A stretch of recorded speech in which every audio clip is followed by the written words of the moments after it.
ಎಲ್ಲರಿಗೂ ನಮಸ್ಕಾರ. ರಹಸ್ಯ ವೇದದ ವಿಶೇಷ ಸಂಚಿಕೆಗೆ ನಿಮಗೆ ಸ್ವಾಗತ. ನಿಮ್ಮ ಅಂತರಂಗದಲ್ಲಿ ಅತೀಂದ್ರಿಯ ಅನುಭೂತಿ, ಅಪಾರ ಕರುಣೆ, ಸೃಜನಶೀಲತೆ ಮತ್ತು ಆಳವಾದ ಅಂತಃಪ್ರಜ್ಞೆ ಅಡಗಿದೆ. ನೀವು ಕನಸುಗಳ ಲೋಕದಲ್ಲಿ ವಿಹರಿಸುವವರೇ, ಇತರರ ಕಷ್ಟಗಳಿಗೆ ಸ್ಪಂದಿಸುವ ಸೂಕ್ಷ್ಮ ಮನಸ್ಸಿನವರೇ, ಆಧ್ಯಾತ್ಮಿಕತೆಯ ಬಗ್ಗೆ ಆಳವಾದ ಆಸಕ್ತಿ ಮತ್ತು ಕಲೆಯಲ್ಲಿ ಒಲವು ನಿಮ್ಮಲ್ಲಿದೆಯೇ? ಹಾಗಾದರೆ ಈ ವಿಡಿಯೋ ಖಂಡಿತವಾಗಿಯೂ ನಿಮಗಾಗಿ. ಇಂದು ನಾವು ರಾಶಿಚಕ್ರದ ಅತ್ಯಂತ ಸೂಕ್ಷ್ಮ ಕನಸುಗಾರ ಮತ್ತು ಆಧ್ಯಾತ್ಮಿಕ ರಾಶಿಯ ಬಗ್ಗೆ ಮಾತನಾಡಲಿದ್ದೇವೆ. ಅದೇ ಮೀನರಾಶಿ. ಬನ್ನಿ, ಮೀನರಾಶಿಯವರ ಮೂಲ ಸ್ವಭಾವ, ಅವರ ಶಕ್ತಿ, ದೌರ್ಬಲ್ಯ, ಪ್ರೀತಿ, ವೃತ್ತಿ ಮತ್ತು ಆಧ್ಯಾತ್ಮಿಕ ಮಾರ್ಗಗಳ ಬಗ್ಗೆ ಆಳವಾಗಿ ತಿಳಿದುಕೊಳ್ಳೋಣ. ನಿಮ್ಮ ಜೀವನದಲ್ಲಿ ಗುಪ್ತ ಶಕ್ತಿಗಳನ್ನು ಅರಿತು ಯಶಸ್ಸನ್ನು ಸಾಧಿಸಲು ಸಹಾಯ ಮಾಡುವ ಅತ್ಯಂತ ಶಕ್ತಿಶಾಲಿ ಮತ್ತು ಗುಪ್ತ ಪರಿಹಾರಗಳನ್ನು ನಾನು ಈ ವಿಡಿಯೋದ ಕೊನೆಯಲ್ಲಿ ನೀಡಲಿದ್ದೇನೆ. ಸಂಪೂರ್ಣವಾಗಿ ತಪ್ಪದೆ ಈ ವಿಡಿಯೋವನ್ನು ನೋಡಿ. ನಿಮ್ಮ ಅದೃಷ್ಟವನ್ನು ಬದಲಾಯಿಸಲು ಇದು ನೆರವಾಗಲಿದೆ. ಮೀನರಾಶಿ. ಈ ಹೆಸರೇ ಭಾವನಾತ್ಮಕತೆ, ಸೃಜನಶೀಲತೆ ಮತ್ತು ಆಧ್ಯಾತ್ಮಿಕತೆಯನ್ನು ಸೂಚಿಸುತ್ತದೆ. ಇದು ರಾಶಿಚಕ್ರದ 12ನೇ ಮತ್ತು ಕೊನೆಯ ರಾಶಿ ಮತ್ತು ಇದರ ಗುಣಗಳು ನಿಜಕ್ಕೂ ಸೂಕ್ಷ್ಮ ಮತ್ತು ಸಾರ್ವತ್ರಿಕ ಪ್ರೀತಿಯಿಂದ ಕೂಡಿರುತ್ತದೆ. ಈ ರಾಶಿಯ ತತ್ವ ಜಲತತ್ವ. ಜಲವು ಭಾವನೆಗಳು, ಅಂತಃಪ್ರಜ್ಞೆ ಮತ್ತು ಅಂತರಂಗದ ಆಳವನ್ನು ಸೂಚಿಸುತ್ತದೆ. ಮೀನರಾಶಿಯವರು ಆಳವಾದ ಭಾವನೆಗಳ ಸಾಗರ, ಸಹಾನುಭೂತಿ ಮತ್ತು ಕನಸುಗಾರರಾಗಿರುತ್ತಾರೆ. ಈ ರಾಶಿಯ ಗುಣ ದ್ವಿಸ್ವಭಾವ. ಇವರು ಹೊಂದಿಕೊಳ್ಳುವ ಸ್ವಭಾವದವರು, ಬದಲಾವಣೆಗಳಿಗೆ ಮುಕ್ತರಾಗಿರುತ್ತಾರೆ ಮತ್ತು ಹೊಸ ವಿಚಾರಗಳನ್ನು ಅಳವಡಿಸಿಕೊಳ್ಳಲು ಸಿದ್ಧರಿರುತ್ತಾರೆ. ಇವರಿಗೆ ಏಕತಾನತೆ ಇಷ್ಟವಾಗುವುದಿಲ್ಲ, ಆದರೆ ಕೆಲವೊಮ್ಮೆ ಗೊಂದಲಕ್ಕೊಳಗಾಗಬಹುದು. ಈ ರಾಶಿಯ ಆಡಳಿತ ಗ್ರಹ ಗುರುಗ್ರಹ. ಗುರುವು ಜ್ಞಾನ, ಬುದ್ಧಿವಂತಿಕೆ, ಅದೃಷ್ಟ, ವಿಸ್ತರಣೆ ಮತ್ತು ಆಧ್ಯಾತ್ಮಿಕತೆಯ ಗ್ರಹ. ಮೀನರಾಶಿಯವರು ಜ್ಞಾನದಾಹಿಗಳು, ಆಶಾವಾದಿಗಳು ಮತ್ತು ಆಧ್ಯಾತ್ಮಿಕವಾಗಿ ಆಳವಾದವರು. ಆಧುನಿಕ ಜ್ಯೋತಿಷ್ಯದಲ್ಲಿ ನೆಪ್ಟ್ಯೂನ್ ಅನ್ನು ಕೂಡ ಇದರ ಆಡಳಿತ ಗ್ರಹವೆಂದು ಪರಿಗಣಿಸಲಾಗುತ್ತದೆ. ಇದು ಕನಸುಗಳು, ಭ್ರಮೆ, ಅಂತಃಪ್ರಜ್ಞೆ ಮತ್ತು ಅತೀಂದ್ರಿಯ ಅನುಭವಗಳನ್ನು ಸೂಚಿಸುತ್ತದೆ. ಈ ರಾಶಿಯ ಚಿಹ್ನೆ 2 ಮೀನುಗಳು. 2 ಮೀನುಗಳು ವಿರುದ್ಧ ದಿಕ್ಕಿನಲ್ಲಿ ಈಜುತ್ತಿರುವುದು. ಇದು ಮನಸ್ಸು ಮತ್ತು ಆತ್ಮದ ನಡುವಿನ ಹೋರಾಟ, ವಾಸ್ತವ ಮತ್ತು ಕನಸುಗಳ ನಡುವಿನ ದ್ವಂದ್ವವನ್ನು ಸೂಚಿಸುತ್ತದೆ. ಮೀನರಾಶಿಯವರು ಭೌತಿಕ ಮತ್ತು ಆಧ್ಯಾತ್ಮಿಕ ಪ್ರಪಂಚದ ನಡುವೆ ಸದಾ ಸಿಕ್ಕಿ ಹಾಕಿಕೊಳ್ಳುತ್ತಾರೆ. ಇವರ ಆಧಿಪತ್ಯ ಮನೆ 12ನೇ ಮನೆ. ಇದು ಗುಪ್ತ ವಿಷಯಗಳು, ಆಧ್ಯಾತ್ಮಿಕತೆ, ತ್ಯಾಗ, ಏಕಾಂತ, ಉಪಪ್ರಜ್ಞೆ ಮತ್ತು ಅರಿವಿನ ಆಳದ ಮನೆ. ಮೀನರಾಶಿಯವರು ಈ ಕ್ಷೇತ್ರಗಳಲ್ಲಿ ಸ್ವಾಭಾವಿಕವಾಗಿ ಪ್ರಾಬಲ್ಯ ಸಾಧಿಸುತ್ತಾರೆ. ಮೀನರಾಶಿಯವರ ಅಧಿಪತಿ ದೇವತೆ ಶ್ರೀ ಗಣಪತಿ ಹಾಗೂ ವಿಷ್ಣುದೇವ. ಗುರುಗ್ರಹವು ವಿಷ್ಣುವಿಗೆ ಸಂಬಂಧಿಸಿದ್ದಾನೆ ಮತ್ತು ಗಣಪತಿಯು ಅಡೆತಡೆಗಳನ್ನು ನಿವಾರಿಸುವ ಮತ್ತು ಬುದ್ಧಿವಂತಿಕೆಯನ್ನು ನೀಡುವ ದೇವರು. ಇವರ ಆರಾಧನೆ ತುಂಬ ಶ್ರೇಯಸ್ಕರ. ಮೀನರಾಶಿಯವರ ವ್ಯಕ್ತಿತ್ವವು ಅವರ ಕನಸುಗಾರ ಸ್ವಭಾವ, ಆಳವಾದ ಭಾವನೆಗಳು ಮತ್ತು ಸಹಾನುಭೂತಿಯಿಂದ ಕೂಡಿದೆ. ಅವರನ್ನು ಅರ್ಥ ಮಾಡಿಕೊಳ್ಳುವುದು ಒಂದು ಕಾವ್ಯದಂತೆ. ಮೀನರಾಶಿಯವರು ಕಲಾತ್ಮಕವಾಗಿ, ಅಂತಃಪ್ರಜ್ಞೆಯಿಂದ ಮತ್ತು ಭವಿಷ್ಯದ ಕನಸುಗಳನ್ನು ಕಾಣುತ್ತಾ ಯೋಚಿಸುತ್ತಾರೆ. ಅವರು ವಾಸ್ತವಕ್ಕಿಂತ ಕನಸುಗಳ ಲೋಕದಲ್ಲಿ ಹೆಚ್ಚು ವಿಹರಿಸುತ್ತಾರೆ. ಇವರ ಯೋಚನೆಗಳು ಸೃಜನಶೀಲ, ಆಧ್ಯಾತ್ಮಿಕ ಮತ್ತು ಮಾನವೀಯತೆಯ ಬಗ್ಗೆ ಇರುತ್ತವೆ. ಅವರು ಇತರರ ಭಾವನೆಗಳನ್ನು ಸುಲಭವಾಗಿ ಅರ್ಥ ಮಾಡಿಕೊಳ್ಳುತ್ತಾರೆ ಮತ್ತು ಅವರ ಕಷ್ಟಗಳಿಗೆ ಸ್ಪಂದಿಸುತ್ತಾರೆ. ಕೆಲವೊಮ್ಮೆ ಗೊಂದಲಕ್ಕೆ ಒಳಗಾಗಬಹುದು ಅಥವಾ ನಿರ್ಧಾರಗಳನ್ನು ತೆಗೆದುಕೊಳ್ಳಲು ಕಷ್ಟಪಡಬಹುದು. ಇವರು ಸಾಮಾನ್ಯವಾಗಿ ಶಾಂತವಾಗಿ, ಸೌಮ್ಯವಾಗಿ ಮತ್ತು ಕೆಲವೊಮ್ಮೆ ನಾಚಿಕೆ ಸ್ವಭಾವದಿಂದ ಮಾತನಾಡುತ್ತಾರೆ. ಅವರ ಮಾತುಗಳಲ್ಲಿ ಕರುಣೆ ಮತ್ತು ಸೃಜನಶೀಲತೆ ಇರುತ್ತದೆ. ಅವರ ನಡವಳಿಕೆಯಲ್ಲಿ ದಯೆ, ಸಹಾನುಭೂತಿ ಮತ್ತು ಕೆಲವೊಮ್ಮೆ ವಾಸ್ತವದಿಂದ ದೂರವಿರುವ ಗುಣ ಎದ್ದು ಕಾಣುತ್ತದೆ. ಇವರು ತಮ್ಮ ಭಾವನೆಗಳನ್ನು ನೇರವಾಗಿ ವ್ಯಕ್ತಪಡಿಸುವುದಕ್ಕಿಂತ ಕಲೆ, ಸಂಗೀತ ಅಥವಾ ಬರವಣಿಗೆಯ ಮೂಲಕ ವ್ಯಕ್ತಪಡಿಸುತ್ತಾರೆ. ಅವರ ವೈಯಕ್ತಿಕ ಶೈಲಿ ಆರಾಮದಾಯಕ ಹಾಗೂ ಒಳ್ಳೆಯ ಬಟ್ಟೆಗಳನ್ನು ಇಷ್ಟಪಡುತ್ತಾರೆ. ಪ್ರೀತಿ ಮತ್ತು ಸಂಬಂಧಗಳಲ್ಲಿ ಮೀನರಾಶಿಯವರು ಅತ್ಯಂತ ಪ್ರೀತಿಪಾತ್ರರು, ರೊಮ್ಯಾಂಟಿಕ್ ಮತ್ತು ತ್ಯಾಗ ಮನೋಭಾವದವರು. ಅವರು ತಮ್ಮ ಸಂಗಾತಿಯನ್ನು ಸಂಪೂರ್ಣವಾಗಿ ಪ್ರೀತಿಸುತ್ತಾರೆ ಮತ್ತು ಅವರಿಗಾಗಿ ಏನನ್ನು ಮಾಡಲು ಸಿದ್ಧರಿರುತ್ತಾರೆ. ದಯೆ, ಸಹಾನುಭೂತಿ ಮತ್ತು ಆಳವಾದ ಭಾವನಾತ್ಮಕ ಸಂಪರ್ಕ ಇವರಿಗೆ ಬಹಳ ಮುಖ್ಯ. ಆದರೆ ಕೆಲವೊಮ್ಮೆ ಅವರು ತಮ್ಮನ್ನು ತಾವೇ ಕಳೆದುಕೊಂಡು ಸಂಗಾತಿಗಾಗಿ ಬದುಕಬಹುದು. ಸ್ನೇಹಿತರ ವಿಷಯದಲ್ಲಿ ವಿಶ್ವಾಸಾರ್ಹರು, ಯಾವಾಗಲೂ ಸಹಾಯ ಮಾಡಲು ಸಿದ್ಧರಿರುತ್ತಾರೆ. ಅವರು ತಮ್ಮ ಸ್ನೇಹಿತರ ಭಾವನೆಗಳನ್ನು ಅರ್ಥ ಮಾಡಿಕೊಳ್ಳುತ್ತಾರೆ ಮತ್ತು ಉತ್ತಮ ಕೇಳುಗರರಾಗಿರುತ್ತಾರೆ. ಮೀನರಾಶಿಯವರ ಬುದ್ಧಿಶಕ್ತಿ ಅಂತಃಪ್ರಜ್ಞೆಯಿಂದ ಕೂಡಿರುತ್ತದೆ ಮತ್ತು ಅವರು ಕಲಾತ್ಮಕವಾಗಿ ಚಿಂತಿಸುತ್ತಾರೆ. ಇವರು ಹೊಸ ವಿಚಾರಗಳನ್ನು ಗ್ರಹಿಸುವಲ್ಲಿ ಮತ್ತು ಸೃಜನಶೀಲ ಪರಿಹಾರಗಳನ್ನು ಕಂಡುಕೊಳ್ಳುವಲ್ಲಿ ನಿಪುಣರು. ಶೌರ್ಯ ಮತ್ತು ಧೈರ್ಯವು ಇವರಲ್ಲಿ ಸ್ಪಷ್ಟವಾಗಿ ಕಾಣಿಸದಿದ್ದರೂ, ಅಗತ್ಯ ಬಂದಾಗ ಅವರು ತಮ್ಮ ಪ್ರೀತಿ ಪಾತ್ರರನ್ನು ರಕ್ಷಿಸಲು ಅಥವಾ ತಮ್ಮ ನಂಬಿಕೆಗಳಿಗಾಗಿ ನಿಲ್ಲಲು ದೃಢವಾಗಿರುತ್ತಾರೆ. ಅವರ ದೃಷ್ಟಿಕೋನ ಯಾವಾಗಲೂ ದೊಡ್ಡ ಮಟ್ಟದಲ್ಲಿ ಸಾರ್ವತ್ರಿಕವಾಗಿ ಮತ್ತು ಆಧ್ಯಾತ್ಮಿಕವಾಗಿ ಇರುತ್ತದೆ. ಮೀನರಾಶಿಯವರ ವೃತ್ತಿ ಮತ್ತು ಆರ್ಥಿಕ ಸ್ಥಿತಿಯ ಬಗ್ಗೆ ನೋಡೋಣ. ಮೀನರಾಶಿಯವರು ವೃತ್ತಿ ಜೀವನದಲ್ಲಿ ಸೃಜನಶೀಲತೆ, ಸಹಾನುಭೂತಿ ಮತ್ತು ಸೇವೆಯನ್ನು ಬಯಸುತ್ತಾರೆ. ಅವರು ಇತರರಿಗೆ ಸಹಾಯ ಮಾಡುವ ಮತ್ತು ತಮ್ಮ ಕಲಾತ್ಮಕ ಪ್ರತಿಭೆಯನ್ನು ವ್ಯಕ್ತಪಡಿಸುವ ಕೆಲಸಗಳಲ್ಲಿ ಹೆಚ್ಚು ತೃಪ್ತಿಪಡುತ್ತಾರೆ. ಮೀನರಾಶಿಯವರಿಗೆ ಯಾವ ರೀತಿಯ ಉದ್ಯೋಗಗಳು ಹಾಗೂ ಕ್ಷೇತ್ರಗಳು ಹೆಚ್ಚು ಸೂಕ್ತ ಎಂದು ನೋಡೋಣ. ಮೀನರಾಶಿಯವರ ತಮ್ಮ ಕರುಣೆ, ಸೃಜನಶೀಲತೆ ಮತ್ತು ಅಂತಃಪ್ರಜ್ಞೆಯ ಗುಣವನ್ನು ಬಳಸಿಕೊಳ್ಳುವ ವೃತ್ತಿಗಳಲ್ಲಿ ಹೆಚ್ಚು ಯಶಸ್ವಿಯಾಗುತ್ತಾರೆ. ಇವರಿಗೆ ಸೂಕ್ತವಾದ ಕ್ಷೇತ್ರಗಳು ಕಲೆ ಮತ್ತು ಸೃಜನಾತ್ಮಕ ಕ್ಷೇತ್ರ, ಆರೋಗ್ಯ ಮತ್ತು ಸೇವಾ ಕ್ಷೇತ್ರ, ಆಧ್ಯಾತ್ಮಿಕ ಕ್ಷೇತ್ರ, ಪ್ರಾಣಿ ವೈದ್ಯರು ಹಾಗೂ ಪ್ರಾಣಿ ಸಂರಕ್ಷಕರು, ಮಾನಸಿಕ ಆರೋಗ್ಯ ಮತ್ತು ಪುನರ್ವಸತಿ. ಆರ್ಥಿಕ ದೃಷ್ಟಿಯಿಂದ ಇವರ ಜೀವನ ಪಥ ಹೇಗಿರುತ್ತದೆ ಎಂದು ನೋಡೋಣ. ಮೀನರಾಶಿಯವರು ಆರ್ಥಿಕ ವಿಷಯದಲ್ಲಿ ಕೆಲವೊಮ್ಮೆ ನಿರ್ಲಕ್ಷ್ಯ ವಹಿಸಬಹುದು. ಅವರಿಗೆ ಹಣಕ್ಕಿಂತ ಭಾವನೆಗಳು ಮತ್ತು ಸಂಬಂಧಗಳು ಹೆಚ್ಚು ಮುಖ್ಯ. ಅವರು ಆರ್ಥಿಕ ಯೋಜನೆಗಳಲ್ಲಿ ಗೊಂದಲಕ್ಕೊಳಗಾಗಬಹುದು ಅಥವಾ ಇತರರ ಪ್ರಭಾವಕ್ಕೆ ಒಳಗಾಗಬಹುದು.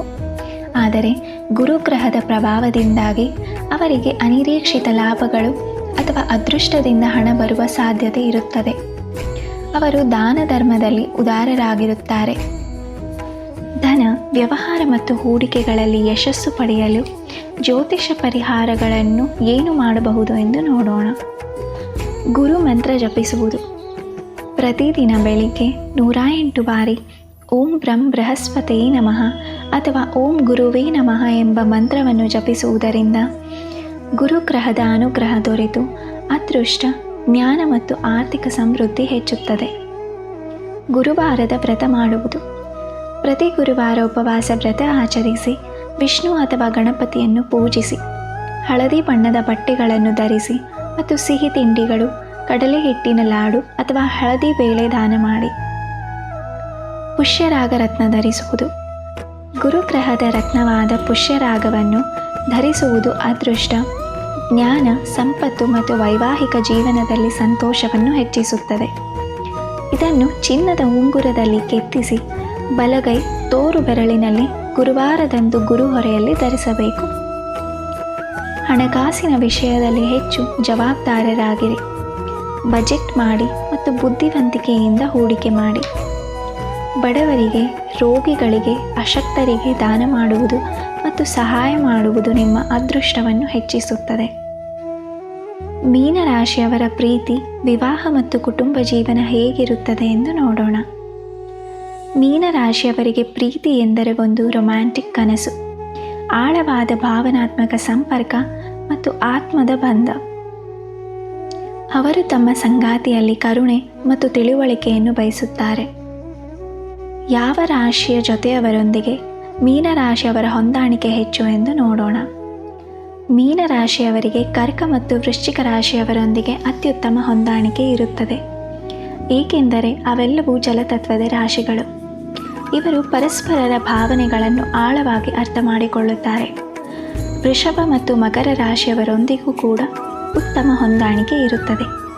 ಅವರು ಸ್ಥಿರತೆ ಮತ್ತು ಭದ್ರತೆಯನ್ನು ನೀಡುತ್ತಾರೆ. ವಿವಾಹ ಜೀವನದಲ್ಲಿ ಮೀನರಾಶಿಯವರು ಅತ್ಯಂತ ಪ್ರೀತಿಪಾತ್ರರು, ತ್ಯಾಗ ಮನೋಭಾವದವರು ಮತ್ತು ರೊಮ್ಯಾಂಟಿಕ್ ಆಗಿರುತ್ತಾರೆ. ಅವರು ತಮ್ಮ ಸಂಗಾತಿ ಮತ್ತು ಕುಟುಂಬಕ್ಕೆ ಸಂಪೂರ್ಣವಾಗಿ ಸಮರ್ಪಿತರಾಗಿರುತ್ತಾರೆ.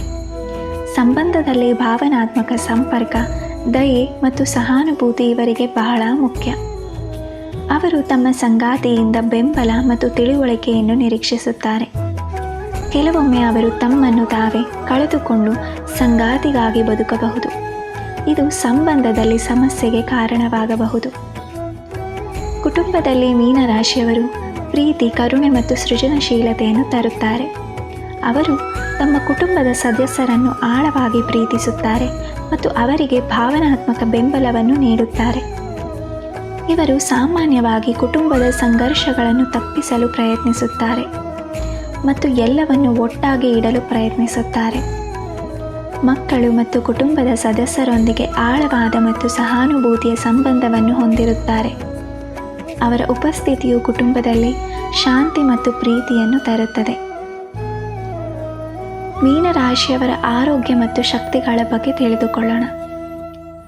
ಮೀನರಾಶಿಯವರ ಆರೋಗ್ಯವು ಅವರ ದೇಹದ ಪಾದಗಳು, ನರಮಂಡಲ ಮತ್ತು ರೋಗ ನಿರೋಧಕ ಶಕ್ತಿಯೊಂದಿಗೆ ನಿಕಟವಾಗಿ ಸಂಬಂಧಿಸಿದೆ ಮತ್ತು ಅವರ ಮಾನಸಿಕ ಸೂಕ್ಷ್ಮತೆಯು ದೈಹಿಕ ಶಕ್ತಿಯ ಮೇಲೆ ದೊಡ್ಡ ಪರಿಣಾಮ ಬೀರುತ್ತದೆ. ಮೀನರಾಶಿಯವರ ಯಾವ ದೇಹದ ಭಾಗಗಳಲ್ಲಿ ಹೆಚ್ಚು ನೋವುಂಟು ಮಾಡುತ್ತದೆ ಎಂದು ನೋಡೋಣ. ಮೀನರಾಶಿಯವರು ಮುಖ್ಯವಾಗಿ ತಮ್ಮ ಪಾದಗಳು, ದುರ್ಬಲ ರೋಗ ನಿರೋಧಕ ಶಕ್ತಿ ಮತ್ತು ನರಮಂಡಲಕ್ಕೆ ಸಂಬಂಧಿಸಿದ ಸಮಸ್ಯೆಗಳಿಗೆ ಒಳಗಾಗಬಹುದು. ಶೀತ, ಕೆಮ್ಮು, ಅಲರ್ಜಿಗಳು, ಆಂಗ್ಸೈಟಿ, ಒತ್ತಡ ಅಥವಾ ನಿದ್ರಾಹೀನತೆ ಎದುರಾಗಬಹುದು. ಅತಿಯಾದ ಸೂಕ್ಷ್ಮತೆಯಿಂದಾಗಿ ಅವರು ಸುತ್ತಮುತ್ತಲಿನ ನಕಾರಾತ್ಮಕ ಶಕ್ತಿಗಳನ್ನು ಸುಲಭವಾಗಿ ಹೀರಿಕೊಳ್ಳಬಹುದು. ದೈಹಿಕವಾಗಿ ಇವರು ಸಾಮಾನ್ಯವಾಗಿ ಮಧ್ಯಮ ಶಕ್ತಿ ಹೊಂದಿರುತ್ತಾರೆ, ಆದರೆ ಅವರ ರೋಗ ನಿರೋಧಕ ಶಕ್ತಿ ದುರ್ಬಲವಾಗಿರಬಹುದು. ಮಾನಸಿಕ ಸ್ಥೈರ್ಯ ಇವರ ಅತಿ ದೊಡ್ಡ ಶಕ್ತಿ. ಯಾವುದೇ ಕಷ್ಟದ ಪರಿಸ್ಥಿತಿಯಲ್ಲೂ ಇವರು ತಮ್ಮ ಆಧ್ಯಾತ್ಮಿಕ ನಂಬಿಕೆಗಳು ಮತ್ತು ಅಂತಃಪ್ರಜ್ಞೆಯಿಂದ ಪರಿಹಾರ ಕಂಡುಕೊಳ್ಳುತ್ತಾರೆ. ಮಾನಸಿಕವಾಗಿ ಇವರು ಸೂಕ್ಷ್ಮ ಮತ್ತು ಭಾವನಾತ್ಮಕವಾಗಿರುತ್ತಾರೆ. ವಿಶೇಷ ಆಯುರ್ವೇದ ಹಾಗೂ ಯೋಗ ಸಲಹೆಗಳನ್ನು ಇಲ್ಲಿ ಇವರಿಗೆ ನೀಡಿದ್ದೇನೆ. ಪಾದಗಳ ಆರೈಕೆ ಬಗ್ಗೆ ಕಾಳಜಿ ಇರಲಿ. ಪಾದಗಳ ಆರೋಗ್ಯಕ್ಕೆ ವಿಶೇಷ ಗಮನ ನೀಡಿ. ನಿಯಮಿತವಾಗಿ ಪಾದಗಳಿಗೆ ಮಸಾಜ್ ಮಾಡಿ ಮತ್ತು ಆರಾಮದಾಯಕ ಪಾದರಕ್ಷೆಗಳನ್ನು ಬಳಸಿ. ರೋಗ ನಿರೋಧಕ ಶಕ್ತಿ ಹೆಚ್ಚಿಸಿಕೊಳ್ಳಿ. ರೋಗ ನಿರೋಧಕ ಶಕ್ತಿಯನ್ನು ಹೆಚ್ಚಿಸಲು ಪೌಷ್ಟಿಕ ಆಹಾರವನ್ನು ಸೇವಿಸಿ. ವಿಟಮಿನ್ ಸಿ ಮತ್ತು ಡಿ ಇರುವ ಆಹಾರಗಳನ್ನು ಸೇವಿಸಿ. ಒತ್ತಡ ಮತ್ತು ಆಂಗ್ಸೈಟಿಯನ್ನು ನಿವಾರಿಸಲು ಧ್ಯಾನ, ಯೋಗ, ಸಂಗೀತ ಮತ್ತು ಸೃಜನಶೀಲ ಚಟುವಟಿಕೆಗಳಲ್ಲಿ ತೊಡಗಿಸಿಕೊಳ್ಳಿ. ಕಫದೋಷ ಹೆಚ್ಚಿರುವ ಸಾಧ್ಯತೆ ಇರುತ್ತದೆ. ಕಫವನ್ನು ಕಡಿಮೆ ಮಾಡುವ ಆಹಾರಗಳನ್ನು ಸೇವಿಸಿ. ಬಿಸಿ ಆಹಾರ, ಶುಂಠಿ, ಮೆಣಸು, ಸಾಕಷ್ಟು ನಿದ್ರೆ ಮಾಡಿ. ಧ್ಯಾನ ಮತ್ತು ಆಧ್ಯಾತ್ಮಿಕ ಅಭ್ಯಾಸಗಳ ಮೂಲಕ ನಕಾರಾತ್ಮಕ ಶಕ್ತಿಗಳಿಂದ ನಿಮ್ಮನ್ನು ನೀವು ರಕ್ಷಿಸಿಕೊಳ್ಳಿ. ಮೀನರಾಶಿಯವರ ಆಧ್ಯಾತ್ಮಿಕ ಪ್ರಯಾಣವು ಅವರ ಆಳವಾದ ಅಂತಃಪ್ರಜ್ಞೆ, ಸಾರ್ವತ್ರಿಕ ಪ್ರೀತಿ ಮತ್ತು ಪರಮ ಸತ್ಯದ ಅನ್ವೇಷಣೆಯಿಂದ ಪ್ರೇರಿತವಾಗಿದೆ. ಅವರಿಗೆ ದೈವ ಭಕ್ತಿ ಎಂದರೆ ತಮ್ಮ ಅಂತರಂಗದೊಂದಿಗೆ ಸಂಪರ್ಕ ಸಾಧಿಸುವುದು. ಮೀನರಾಶಿಯವರಿಗೆ ಕಡ್ಡಾಯವಾಗಿ ಪಾಲಿಸಲೇಬೇಕಾದ ಅತ್ಯಂತ ಶಕ್ತಿಶಾಲಿ ಪರಿಹಾರಗಳನ್ನು ನಾನು ಇಲ್ಲಿ ನೀಡಿದ್ದೇನೆ. ಮೊದಲಿಗೆ ಯಾವ ದೇವತೆಗಳ ಪೂಜೆಯಿಂದ ಇವರಿಗೆ ಶ್ರೇಯಸ್ಸು ದೊರೆಯಬಹುದು ಎಂದು ನೋಡೋಣ. ಗಣಪತಿಯ ಪೂಜೆ ಮಾಡುವುದು. ವಿಕಲೇಶ್ವರನಾದ ಗಣಪತಿಯ ಪೂಜೆ ಅಡೆತಡೆಗಳನ್ನು ನಿವಾರಿಸುತ್ತದೆ ಮತ್ತು ಬುದ್ಧಿವಂತಿಕೆಯನ್ನು ನೀಡುತ್ತದೆ. ಪ್ರತಿದಿನ ಗಣಪತಿ ಸ್ತೋತ್ರಗಳನ್ನು ಪಠಿಸುವುದು, ಬುಧವಾರದಂದು ಗಣಪತಿ ದೇವಾಲಯಕ್ಕೆ ಭೇಟಿ ನೀಡುವುದು ತುಂಬ ಶುಭ. ವಿಷ್ಣುದೇವ. ಗುರುಗ್ರಹವು ವಿಷ್ಣುವಿಗೆ ಸಂಬಂಧಿಸಿದ್ದಾನೆ. ಪ್ರತಿದಿನ ವಿಷ್ಣು ಸಹಸ್ರನಾಮ ಪಠಿಸುವುದು, ಗುರುವಾರದಂದು ವಿಷ್ಣು ದೇವಾಲಯಕ್ಕೆ ಭೇಟಿ ನೀಡಿ ಪೂಜಿಸುವುದು ಅದೃಷ್ಟ, ಜ್ಞಾನ ಮತ್ತು ಸಂತೋಷವನ್ನು ನೀಡುತ್ತದೆ. ಲಕ್ಷ್ಮೀ ದೇವಿಯ ಆರಾಧನೆ. ಗುರುಗ್ರಹವು ಸಂಪತ್ತು ಮತ್ತು ಸಮೃದ್ಧಿಯ ಗ್ರಹವೂ ಹೌದು. ಲಕ್ಷ್ಮೀ ದೇವಿಯ ಆರಾಧನೆ ಆರ್ಥಿಕ ಸಮೃದ್ಧಿಯನ್ನು ತರುತ್ತದೆ. ಪಾದರಕ್ಷೆಗಳ ದಾನ ಮಾಡುವುದು. ಬಡವರಿಗೆ ಅಥವಾ ಅಗತ್ಯವಿರುವವರಿಗೆ ಪಾದರಕ್ಷೆಗಳನ್ನು ದಾನ ಮಾಡುವುದು ತುಂಬ ಶ್ರೇಯಸ್ಕರ. ಮೀನುಗಳಿಗೆ ಆಹಾರ ನೀಡುವುದು. ಮೀನುಗಳಿಗೆ ಆಹಾರ ಹಾಕುವುದು ಅಥವಾ ಮೀನುಗಳನ್ನು ದತ್ತು ತೆಗೆದುಕೊಳ್ಳುವುದು ತುಂಬ ಶುಭ. ಅಶ್ವತ್ಥ ವೃಕ್ಷವನ್ನು ಪೂಜಿಸುವುದು. ಗುರುವಾರದಂದು ಅಶ್ವತ್ಥ ಮರಕ್ಕೆ ನೀರು ಹಾಕಿ ದೀಪ ಹಚ್ಚಿ ಪ್ರದಕ್ಷಿಣೆಯನ್ನು ಮಾಡಿ. ಆಸ್ಪತ್ರೆಗಳಲ್ಲಿ, ವೃದ್ಧಾಶ್ರಮಗಳಲ್ಲಿ ಅಥವಾ ಅನಾಥಾಶ್ರಮಗಳಲ್ಲಿ ಸೇವೆ ಸಲ್ಲಿಸುವುದು ಮತ್ತು ದಾನ ಮಾಡುವುದು ನಿಮ್ಮ ಅದೃಷ್ಟವನ್ನು ಹೆಚ್ಚಿಸುತ್ತದೆ. ಪ್ರತಿದಿನ ಗಣೇಶನಿಗೆ ಗರಿಕೆಯನ್ನು ಅರ್ಪಿಸಿ ಓಂ ಗಂಗ್ ಗಣಪತಯೇ ನಮಃ ಎಂಬ ಮಂತ್ರವನ್ನು ಜಪಿಸಿ. ಕಲೆ, ಸಂಗೀತ, ಬರವಣಿಗೆಯಂತಹ ಸೃಜನಶೀಲ ಚಟುವಟಿಕೆಗಳಲ್ಲಿ ತೊಡಗಿಸಿಕೊಳ್ಳುವುದು ಮಾನಸಿಕ ಶಾಂತಿಯನ್ನು ನೀಡುತ್ತದೆ. ಮೀನರಾಶಿಯವರ ಅದೃಷ್ಟ ಸಂಖ್ಯೆಗಳು 3, 7, 12 ಹಾಗೂ 21. ನಿಮ್ಮ ಅದೃಷ್ಟದ ಬಣ್ಣಗಳು ಹಳದಿ, ಹಸಿರು, ನೇರಳೆ ಹಾಗೂ ಸಮುದ್ರ ನೀಲಿ. ನಿಮ್ಮ ಅದೃಷ್ಟದ ದಿನಗಳು ಗುರುವಾರ, ಮಂಗಳವಾರ ಹಾಗೂ ಭಾನುವಾರ. ನೋಡಿದ್ರಲ್ಲ ಸ್ನೇಹಿತರೆ, ಮೀನರಾಶಿಯವರು ಕರುಣೆ, ಸೃಜನಶೀಲತೆ ಮತ್ತು ಆಧ್ಯಾತ್ಮಿಕತೆಯ ಸಂಕೇತ. ಅವರು ತಮ್ಮ ಆಳವಾದ ಅಂತಃಪ್ರಜ್ಞೆ ಮತ್ತು ಸಾರ್ವತ್ರಿಕ ಪ್ರೀತಿಯಿಂದ ಜಗತ್ತಿನಲ್ಲಿ ಪ್ರಭಾವ ಬೀರುತ್ತಾರೆ. ಅವರ ಅಂತರಂಗದ ಶಕ್ತಿ ಮತ್ತು ಕನಸುಗಳನ್ನು ಅರ್ಥ ಮಾಡಿಕೊಂಡರೆ ಅವರೊಂದಿಗೆ ಅಚಲವಾದ ಬಾಂಧವ್ಯ ಬೆಳೆಸಿಕೊಳ್ಳುವುದು ಸಾಧ್ಯ. ಈ ವಿಡಿಯೋ ನಿಮಗೆ ಮೀನರಾಶಿಯವರ ಬಗ್ಗೆ ಆಳವಾದ ತಿಳುವಳಿಕೆಯನ್ನು ನೀಡಿದೆ ಎಂದು ಭಾವಿಸುತ್ತೇನೆ. ವಿಶೇಷವಾಗಿ ಶಕ್ತಿಶಾಲಿ ಪರಿಹಾರಗಳು ನಿಮಗೆ ಉಪಯುಕ್ತವಾಗಿವೆ ಎಂದು ನಂಬುತ್ತೇನೆ. ಈ ಮಾಹಿತಿ ನಿಮಗೆ ಇಷ್ಟವಾಗಿದ್ದರೆ ದಯವಿಟ್ಟು ಈ ವಿಡಿಯೋವನ್ನು ಲೈಕ್ ಮಾಡಿ, ನಿಮ್ಮ ಸ್ನೇಹಿತರು ಮತ್ತು ಕುಟುಂಬದವರೊಂದಿಗೆ ಹಂಚಿಕೊಳ್ಳಿ. ಹಾಗೆಯೇ ನಮ್ಮ ಚಾನೆಲ್ಗೆ ಸಬ್ಸ್ಕ್ರೈಬ್ ಆಗಲು ಮರೆಯಬೇಡಿ. ಇನ್ನೂ ಹೆಚ್ಚಿನ ಜ್ಯೋತಿಷ್ಯ ಮಾಹಿತಿ ಮತ್ತು ರಾಶಿ ಭವಿಷ್ಯಗಳಿಗಾಗಿ ನಮ್ಮೊಂದಿಗೆ ಸದಾ ಇರಿ. ಮುಂದಿನ ವಿಡಿಯೋದಲ್ಲಿ ಮತ್ತೊಂದು ಆಸಕ್ತಿದಾಯಕ ರಾಶಿಯ ಬಗ್ಗೆ ಮಾತನಾಡೋಣ. ನಿಮ್ಮ ಜೀವನದಲ್ಲಿ ಕರುಣೆ, ಸೃಜನಶೀಲತೆ ಮತ್ತು ಸಮೃದ್ಧಿ ಸದಾ ಇರಲಿ ಎಂದು ಹಾರೈಸುತ್ತೇನೆ. ಧನ್ಯವಾದಗಳು.